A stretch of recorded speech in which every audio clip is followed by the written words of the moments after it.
الحمدللہ رب العالمین والصلاة والسلام علی رسولہ الکریم اعوذ باللہ السمیع العلیم من الشیطان الرجیم بسم اللہ الرحمن الرحیم الذین وہ لوگ یقولون جو یہ کہتے ہیں ربنا اے ہمارے رب اننا بے شک ہم آمنا ایمان لائے ہم فاغفر لنا پس بخش دے ہمارے ذنوبنا ہمارے گناہوں کو وقنا اور ہمیں بچا عذاب النار آگ کے عذاب سے۔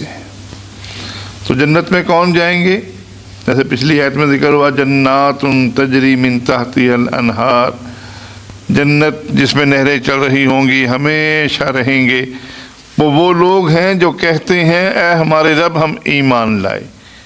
گویا ایمان سب سے پہلے اہم ترین مسئلہ ہے جس کو وہ قبول کرتے ہیں، اور ایمان لانے کے بعد فاغفر لنا، اللہ ہم ایمان لے آئے، ہمارے گناہوں کو معاف کر دینا۔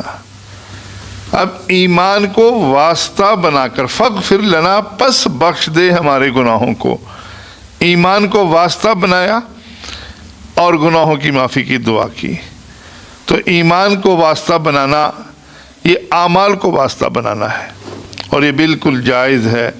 آدمی اللہ سے دعا کرے کہ اللہ میں نے یہ کام خالصتاً تیری رضا کے لیے کیا ہے، اللہ اگر تجھے یہ کام میرا قبول ہے تو میرا یہ مسئلہ حل فرما دے۔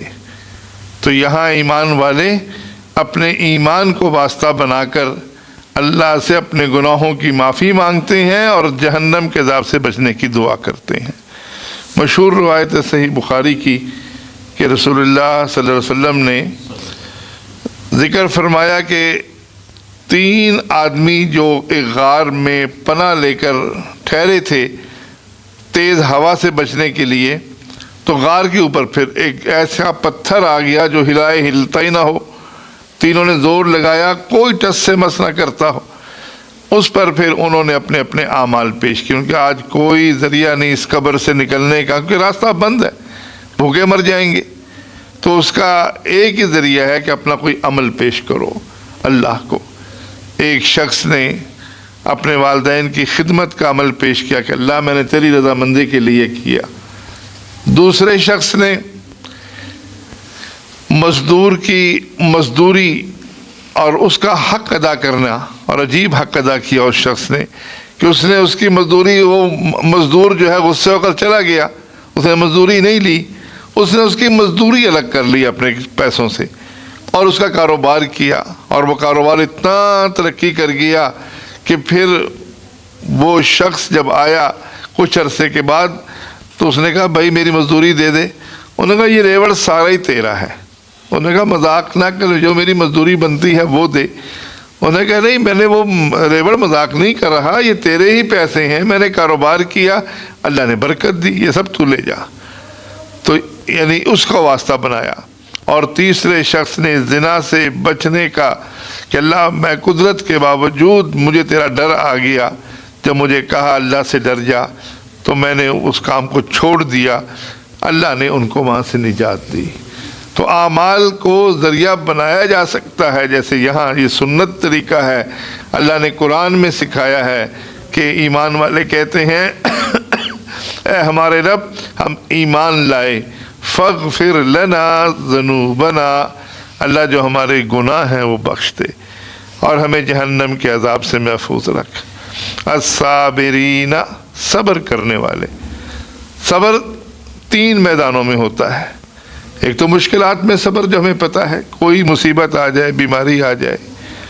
دوسرا جب آدمی نیکی کرتا ہے اس پر استقامت کے لیے بھی صبر ہے، کیونکہ بہت سے لوگ اس کو ورغلائیں گے، کچھ نقصان ہونے کا خطرہ بھی ہے۔ وہ سود سے بچنا چاہتا ہے، نیکی پر چلنا چاہتا ہے۔ اب جب نیکی پر چلنا چاہتا ہے، رزق حلال کمانا چاہتا ہے، تو معاشرے میں اس کو تنگی آ سکتی ہے۔ اب وہ صبر کرے، استقامت دکھائے اور اپنی نیکی پر کارآمد رکھے۔ تیسرا جو ہے وہ گناہ سے بچنے پر صبر. وہ معاشرے میں گناہ عام ہے. یہ سود ہی لے لیں کس طرح ہمارے ملک میں چل رہا ہے, تو وہ اس سے بچنا چاہتا ہے, تو اس کو بھی ہمت کرنی پڑے گی کہ سب نوجوان پیسے لے رہے ہیں, اب یہ یوتھ سکیم چلائی ہے گورنمنٹ نے, تو اب میں یہ پیسے نہ لوں, تو اس کے لیے یقیناً اس کو نقصان بھی برداشت کرنا ہوگا اور کچھ ہمت بھی دکھانی ہوگی, صبر بھی کرنا ہوگا. تو صابرین سب سے پہلی صبر صفت بیان فرمائی جو جہنم کے عذاب سے بچیں گے. والصادقین, اور سچے, صدیق, بہت اونچا مقام ہے صدیق کا, اور وہ سچے قول میں بھی, اپنے عمل میں بھی, اپنے ایمان میں بھی. والقانتین, اور اطاعت گزار, حکم ماننے والے اللہ کے. والمنفقین, اور خرچ کرنے والے اللہ کے راستے میں. والمستغفرین, اور مغفرت کی دعا کرنے والے بالاسحار, صبح سحری کے وقت. اب یعنی یہ صفتیں پیدا ہو جائیں, صابرین, صادقین, قانتین, منفقین, پھر ان میں غرور نہیں آتا, پھر بھی وہ سمجھتے ہیں کہ ہمیں اللہ سے استغفار کی ضرورت ہے, ہمارے بہت گناہ ہیں. پھر وہ صبح جب لوگ سو رہے ہوتے ہیں, جو بہترین وقت ہے اللہ سے کلام کرنے کا, اس وقت اس سے استغفار مانگتے ہیں. صحیح بخاری کی روایت ہے, رسول اللہ صلی اللہ علیہ وسلم نے فرمایا کہ اللہ تعالیٰ جب 1/3 رات باقی رہ جاتی ہے تو اللہ تعالیٰ آسمان دنیا پر نزول فرماتا ہے اور فرماتا ہے کوئی مانگنے والا میں اس کو دوں, ہے کوئی کسی چیز کا طلب کرنے والا میں اس کو وہ چیز دوں, ہے کوئی جنت کا طالب اپنے گناہوں کی معافی مانگنے والا میں اس کے گناہوں کو بخش دوں. تو اس کے باوجود, ان نیکی کرنے کے باوجود, وہ اپنے آپ میں شیخی میں نہیں آتے, تکبر میں نہیں آتے, بلکہ اللہ کے آگے جھکنے والے ہوتے ہیں. شاہد اللہ, شہادت دیتا ہے اللہ, انہو, بے شک وہ, لا الہ, نہیں کوئی معبود برحق الا ہو, سوائے اس کے. اس بات کی گواہی اللہ نے دی ہے. معلوم ہے کہ سب سے اہم مسئلہ ہے جس کی گواہی اللہ خود دے رہا ہے, جس کے اندر شک ہی نہیں ہے. اللہ تعالیٰ گواہی دے رہا ہے کہ اس کے سوا کوئی معبود برحق نہیں, کوئی اس قابل نہیں کہ جس کے آگے جھکا جائے, جس سے مانگا جائے. مصیبت ٹالنے والا, اولاد دینے والا, بیماری سے شفا یابی کرنے والا کوئی نہیں. اللہ نے اس بات کی خود گواہی دی. والملائکۃ, اور فرشتے بھی اس بات کی گواہی دیتے ہیں. وَأُولُو الْعِلْمِ, اور علم والے بھی اس بات کی گواہی دیتے ہیں.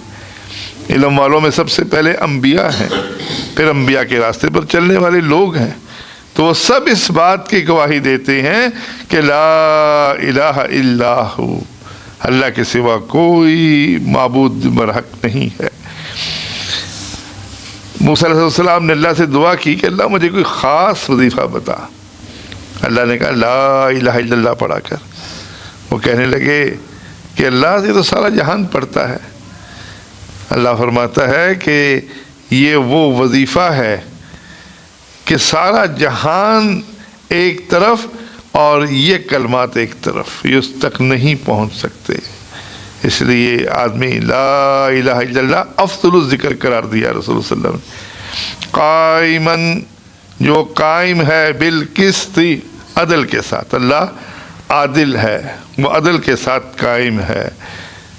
اور فرشتے اور اولو العلم لوگ جن کی گواہی اللہ نے کہا کہ وہ گواہ ہیں, یعنی ان کی گواہی کا تذکرہ اللہ نے قرآن میں اپنی گواہی کے ساتھ کیا, تو یہ توحید والے ہی ہیں. اور توحید والے کتنے خوش نصیب ہیں کہ اللہ نے اپنی گواہی کے ساتھ, فرشتوں کی گواہی کے ساتھ, علم والوں کی گواہی کا ذکر کیا. لا الہ, نہیں کوئی معبود, الا هو العزیز الحکیم, سوائے اس کے جو غالب ہے, حکمت والا ہے. دو دلیلیں بھی دی اپنی الوہیت کی کہ وہ ہر چیز پر غالب ہے. سارے انسان مجبور ہیں اور اللہ اکیلا ہے جو العزیز ہے, غالب ہے, اور ساری مخلوق مغلوب ہے. ساری مجبور ہے. انبیاء تک ان کے ہاتھوں میں ان کے بیٹوں کی لاشیں موجود ہیں اور وہ آنکھوں سے آنسو جاری ہونے کے باوجود ان کو زندہ نہیں کر سکے, ان کو شفا یاب نہیں کر سکے. تو غالب اللہ اکیلا ہے. الحکیم, وہ حکمت والا بھی ہے. یہ سارے نظام گواہی دے رہا ہے کہ وہ حکمت والا ہے. اور یہ دو دلیل اس بات کی ہیں کہ جب کوئی اور غالب العزیز نہیں ہے, الحکیم نہیں ہے, تو وہ الہ بھی نہیں ہو سکتا. یعنی یہ صفات جو ہیں جب اللہ اکیلے میں ہیں اور اللہ نے دوسروں کی صفات کی نفی کی, دیکھو وہ سنتے نہیں ہیں, وہ بولتے نہیں ہیں, وہ تمہاری کوئی مشکل دور نہیں کر سکتے, یہ ساری صفتیں اللہ اکیلے میں ہیں. اس لیے اللہ کے سوا کوئی عبادت کے لائق نہیں. یہ سب سے اہم مسئلہ ہے, اس کے لیے اللہ نے نبیوں کو بھیجا. کلمے کا یہ حصہ ہر نبی کی دعوت کا مرکز رہا ہے. اسی ایک بات کی طرف بلایا قوم کو, اور یہی بات ہمیں بھی ہمیشہ یاد رکھنی ہے کہ اس میں ذرا سا انحراف بھی نہ ہو. ذرا سا انحراف بھی ہوا تو شرک کی حد تک بات پہنچی تو سارے اعمال برباد جائیں گے. اللہ میں صحیح ایمان کی توفیق دے. آمین یا رب العالمین.